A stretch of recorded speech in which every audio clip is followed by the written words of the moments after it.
Hi hello families, இன்றைக்கி லட்டுவோட birthday தான். நான் சொன்ன அந்த பர்த்டே செலிப்ரேஷன் லாங் வீடியோ தான் வந்து ஷேர் பண்ணியிருக்கேன். வீடியோ பார்க்குற எல்லாருமே கண்டிப்பாக லட்டுக்கு வந்து ஒரு பர்த்டே விஷ் வந்து பண்ணிடுங்க. லட்டு வந்து 7 o'clock தான் எழுந்திரிச்சாங்க. எழுந்திரிச்சதுக்கப்புறம் எல்லாருமே வந்து பர்த்டே விஷ் பண்ணிகிட்ருந்தோம். ரொம்பவே ஹாப்பியாக இருந்தாங்க லட்டு. நெக்ஸ்ட்டு அவளுக்கு பிரேக்ஃபாஸ்ட் பார்த்தோம் அப்படின்னா ஒரு 9 o'clock மேலே வடித்த கஞ்சி சாதம் தான் வந்து கொடுத்துருந்தேன். ஸோ கொஞ்சம் கோல்டு இருந்ததுனால வேறு எதுவும் கொடுக்க வேணாம் அப்படின்ட்டு கஞ்சி சாதம் தான் வந்து செஞ்சு கொடுத்துருந்தேன். 12 o'clock மேலே ரெடி பண்ணலான்ட்டு ஃபர்ஸ்ட்டு குளிக்க வச்சோம். நானும் அம்மாவும் வந்து குளிக்க வச்சுட்டு இருந்தோம்.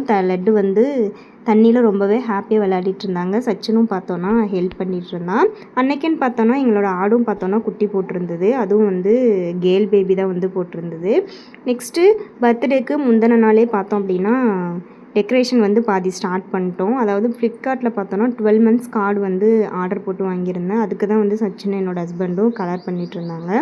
லட்டுக்கு புது ட்ரெஸ்ஸு ஷூ எல்லாம் போட்டு ஒரு வழியாக ரெடி பண்ணி முடிச்சாச்சு. ரெடி பண்ணி முடிச்சதுக்கப்புறம் அவ்வளோ அழகாக டால் மாதிரி க்யூட்டாக இருந்தது. இப்போ தான் பார்த்தோன்னா ஒவ்வொரு அடியை வந்து எடுத்து வச்சிட்ருக்கா, நடக்கிறதுக்கு ஸ்டார்ட் பண்ணிகிட்ருக்கா. பலூன் எல்லாம் கட்டிட்டு அந்த 12 months கார்டு ஃபோட்டோலாம் வச்சு ஒரு வழியாக டெக்கரேஷன் பண்ணி முடிச்சாச்சு. 4 o'clock மேலே ஆனதுனால கேக் கட்டிங் வந்து ஸ்டார்ட் பண்ணிட்டோம். கேக் 2 kgயில் பார்த்தோன்னா மிக்கி மவுஸ் மாதிரி செய்ய சொல்லியிருந்தோம். அவங்களும் அவ்வளோ அழகாக பண்ணியிருந்தாங்க. கேக் பார்க்குறதுக்கும் ரொம்ப அழகாக இருந்தது. ஒரு வழியாக கேக் கட்டிங் வந்து ஸ்டார்ட் பண்ணிட்டோம். லட்டுவோட ஃபர்ஸ்ட் பர்த்டே அப்படிங்கிறதுனால ஃபேமிலியிலேருந்து எல்லாருமே இன்வைட் பண்ணியிருந்தோம். சிஸ்டர் வீட்டிலேருந்து வந்திருந்தாங்க, ஃப்ரெண்ட்ஸ் தம்பிங்க எல்லாருமே வந்து வந்திருந்தாங்க. ரொம்ப சிம்பிளாக தான் வந்து பர்த்டே செலிப்ரேஷன் பண்ணோம். ஆனாலும் அவ்வளோ ஹாப்பியாக இருந்தது அந்த நாள் வந்து. கேக் கட்டிங் முடிச்சுட்டு லட்டுக்கு பார்த்தோம் அப்படின்னா கொஞ்சமாக தான் வந்து கேக் வந்து கொடுத்தோம். ஏன்னா கோல்டு அப்படிங்கிறதுனால. இருந்தாலும் வந்து அழுந்துகிட்டே இருந்தா, ஆனால் கொடுக்கவே இல்லை. ஒரு வழியாக கேக் கட்டிங் முடிச்சதுக்கப்புறமா ஃபேமிலி ஃபோட்டோ எல்லாம் எடுத்துகிட்டு இருந்தோம்.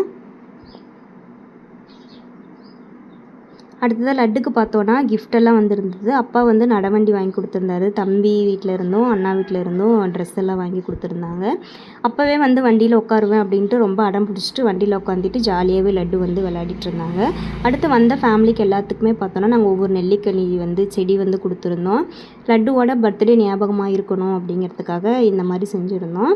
அடுத்து வந்தவங்களுக்கு எல்லாமே ஸ்வீட்டு காரம் எல்லாமே வந்து அரேஞ்ச் பண்ணியிருந்தோம். எல்லோரும் சாப்பிட்டு லட்டுவை வந்து நல்லாவே வாழ்த்திட்டு போனாங்க. அந்த நாள் ரொம்பவே நல்லா இருந்தது. மறக்க முடியாத நாள் அப்படின்னு சொல்லலாம். நெக்ஸ்ட் இந்த பர்த்டே வந்து கார்டு பற்றி தான் சொல்லணுன்ட்டு இருந்தேன். நாங்கள் ஆல்ரெடி 12 months வரைக்கும் வந்து ஃபோட்டோ ஷூட் பண்ணியிருக்கோம். வீட்டில் இருக்கிற பொருட்களை வச்சு சிம்பிளாக வந்து 12 month வரைக்குமே ஃபோட்டோ ஷூட் பண்ணியாச்சு. அடுத்து ஃப்ளிப்கார்ட்லேருந்து அதை ஆர்டர் பண்ணிவிட்டு 12 monthக்கும் வந்து அந்த ஃபோட்டோவை செட் பண்ணியாச்சு. பார்க்குறதுக்கு அவ்வளோ அழகாக இருந்தது. சிம்பிளாக தான் வந்து பண்ணியிருந்தோம். ஆனால் டெக்கரேஷன் பார்க்குறதுக்கு அவ்வளோ சூப்பராக இருந்தது. நெக்ஸ்ட்டு ஃபோட்டோ ஃப்ரேம் போட்டிருந்தோம். சச்சின் லட்டு இருக்கிற மாதிரி, அப்புறம் லட்டுக்கு தனியாக வந்து ஃப்ரேம் போட்டிருந்தோம். அடுத்து தர்ஷினி வந்து ஒரு கிஃப்ட் கொடுத்துருந்தாங்க. அவங்களும் பார்த்தோன்னா ஃபோட்டோ ஃப்ரேம் தான் கொடுத்துருந்தாங்க. அதுவும் அவ்வளோ அழகாக இருந்தது. ஒரு வழியாக செலிப்ரேஷன் முடிச்சுட்டு எல்லோரும் கிளம்பிட்டாங்க. நைட் சாப்பாடு பார்த்தோம் அப்படின்னா மீன் குழம்பு தான் வந்து வச்சுருந்தேன். வேறு எதுவும் செய்யலை. வடித்த சாதம் வந்து வச்சுட்டு தம்பி வீட்டார் இருந்ததுனால ஃபிஷ் வந்து பொரிச்சிருந்தேன். அவ்வளோதாங்க இந்த பர்த்டே செலிப்ரேஷன் வீடியோ இதோட ஃபினிஷ் ஆச்சு. தேங்க்யூ.